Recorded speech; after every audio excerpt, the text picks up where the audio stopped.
Bienvenidas y bienvenidos a Las Otras Voces, un nuevo espacio de exploración de realidades, de reflexión y de diálogo que hemos creado de manera conjunta TV UNAM y la Universidad del Claustro de Sor Juana.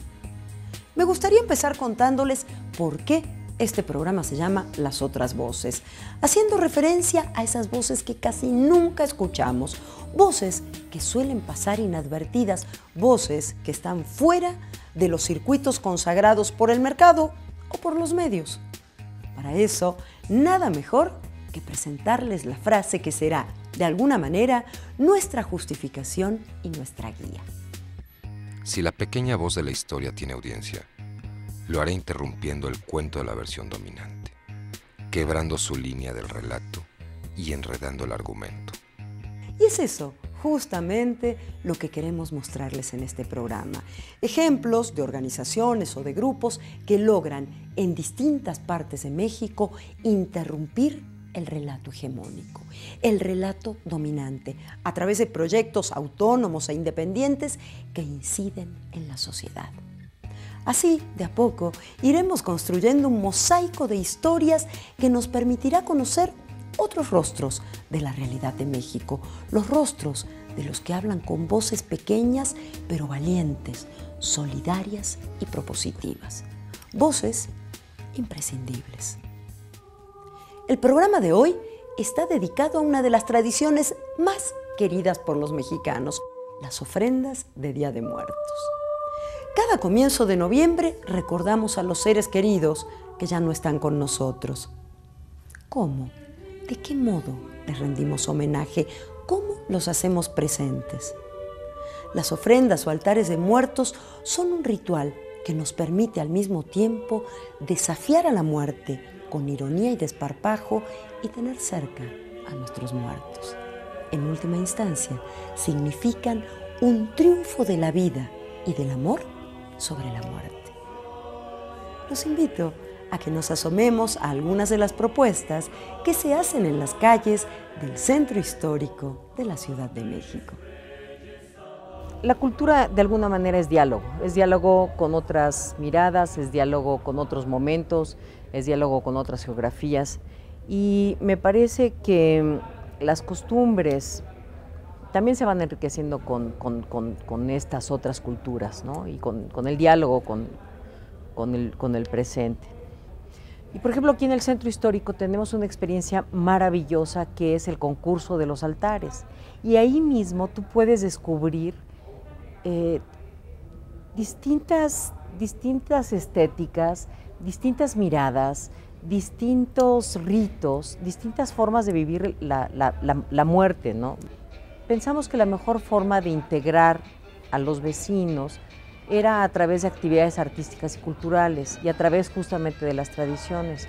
Y siendo que los vecinos tienen como esta conciencia de la historia y de la carga de las tradiciones, pensamos que una de las formas de generar vínculos y identidad y retejer el diálogo era a través de este concurso de altares de muertos, que integran a los vecinos, pero también había una parte, por ejemplo, para los niños. Había una parte del concurso que estaba dedicada a los niños. Y es muy padre ver cómo los niños han ido también recuperando esa tradición.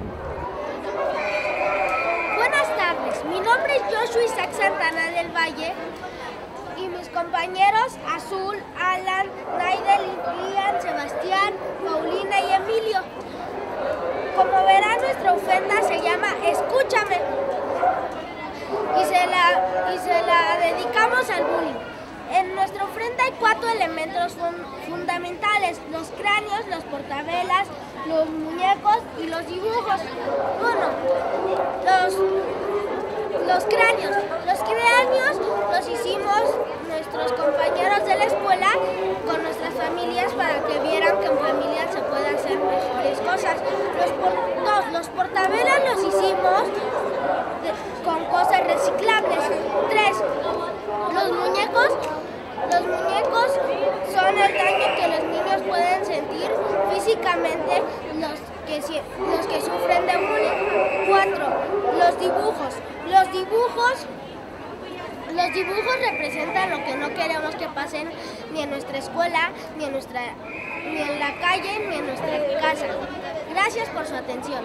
Lo que ha sido maravilloso también es ver cómo han transitado del peso de los medios de comunicación y la presencia del Halloween a una recuperación de los altares tradicionales. Eso sí lo he notado a lo largo de los últimos años, cómo los niños, mirando lo que los demás hacen, como que recuperan una tradición muy nuestra a partir de el ejemplo de los adultos, ¿no? Zagalejo de perlas, hijo del alba, ¿dónde vais que hace frío tan de mañana? ¿Dónde vais que hace frío? ¿Dónde vais que hace frío? Un altar está conformado, aunque lo hagas tú solo, está conformado por la presencia de otros, presentes o ausentes. Es un acto de resistencia en tanto que es un acto de memoria, es un acto en donde te opones a la ausencia, a la muerte, haciendo a través de un gesto de amor presente a los otros. Somos 4 chicas que nos dedicamos a trabajar y a tejer y hacemos instalaciones urbanas por medio del tejido. Muchas de estas instalaciones tienen un contexto social y es donde nosotros manifestamos algunas ideas y se nos ocurrió hacerlo acerca de las trabajadoras textiles que fallecieron en el sismo del 85. En primer lugar porque son mujeres, en segundo lugar porque son mujeres trabajadoras y porque hubo una injusticia en el momento en el que ellas fallecen, sus patrones las dejaron morir por negligencia. Entonces es también hacer como la conciencia de que toda la labor que tienen las personas que se dedican al área textil, ya sea bordando o ya sea haciendo costura o ya sea tejiendo, es una labor que lleva mucho trabajo, lleva muchas horas, mucha dedicación y mucho corazón. Bueno, el altar de muertos de la Universidad del Claustro Sor Juana es una de las expresiones a través de las cuales la universidad promueve el conocimiento y la difusión de las tradiciones mexicanas. Prácticamente desde su fundación, el claustro ha realizado los altares de muertos. Durante 15 años o por ahí fue la misma gran ofrenda, ¿no? Unos telones hechos de flores, la pirámide central, las monjas coronadas, la Sor Juana al centro del altar, las flores, la comida, en fin, ¿no? Y las veladoras, más o menos, con pequeñas variantes, más o menos era siempre la misma ofrenda. Hace como 13, 14 años, empezamos con ciertas variantes a este altar, de manera de dialogar o de poner en valor alguno de los aspectos de la vida o de la obra de Sor Juana, ¿no? Entonces, bueno, Sor Juana y la música, Sor Juana y las artes, Sor Juana y la teología, Sor Juana y la tradición náhuatl, en fin, ¿no? A partir del año pasado o el anteaño, quisimos actualizar el altar y propiciar el diálogo de Sor Juana con algunos otros personajes. Este año, además de propiciar el diálogo de Sor Juana con algún personaje, elegimos este año a José Guadalupe Posada porque se conmemoran los 100 años de su muerte. Pensamos que era una buena forma también de honrar una profesión que en este momento en México está muy amenazada, que es el periodismo, la libertad de expresión, etcétera, ¿no?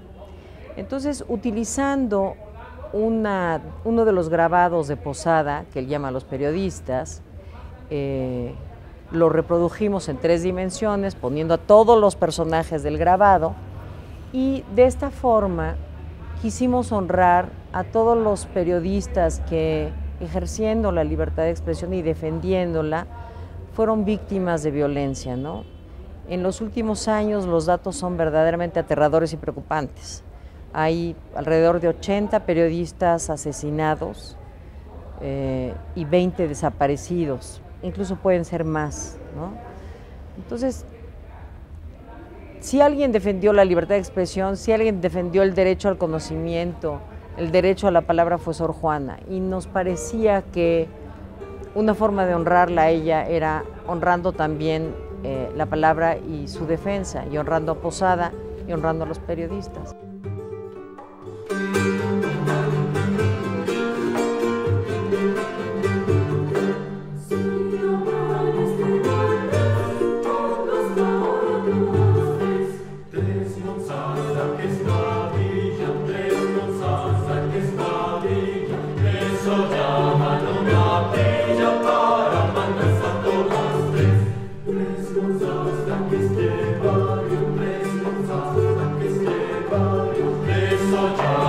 Es el acto en el que queremos que la vida pueda más que la muerte, que el amor pueda más que la ausencia, que la memoria pueda más que el olvido, ¿no? Es un acto a través del cual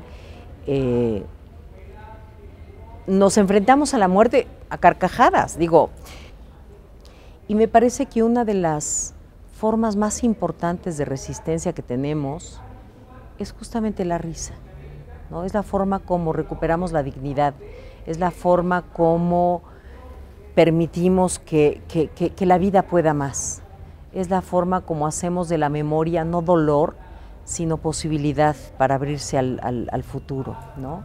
Entonces me parece que esta tradición es una expresión sobre todo de resistencia, a todo, al poder, al olvido, a la muerte, al dolor, a través de la conciencia de lo efímero de todo, pero también a través de que, a pesar de que es efímero, se va a repetir cada año y cada año lo vamos a hacer presente, ¿no? Es como mi voluntad va a poder más que todo lo demás, más que la ausencia. Sin duda, los altares de muertos son una de las tradiciones más queridas por los mexicanos.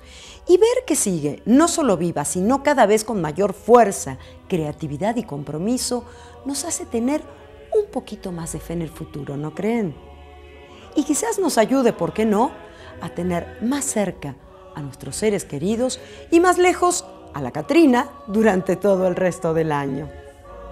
Por otra parte, y recordando lo que se planteaba en la ofrenda del claustro sobre el homenaje a los periodistas asesinados, vale la pena subrayar que hoy, ante la violencia que vive el país, nuestros altares son también un modo de clamar justicia.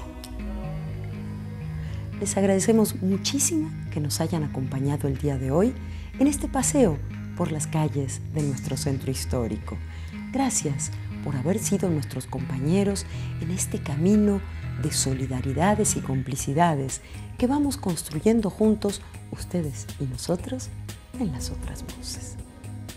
Si tienen algún comentario, alguna sugerencia o alguna crítica, mándennos un correo a la dirección electrónica que aparece en la pantalla. Las Otras Voces busca transmitir la fuerza de esos proyectos, de esas propuestas, de esos gestos que se dan en nuestra sociedad y que, por mínimos que sean, luchan por una realidad mejor. Las Otras Voces es, en este sentido, un espacio para la utopía. Nos vemos la próxima.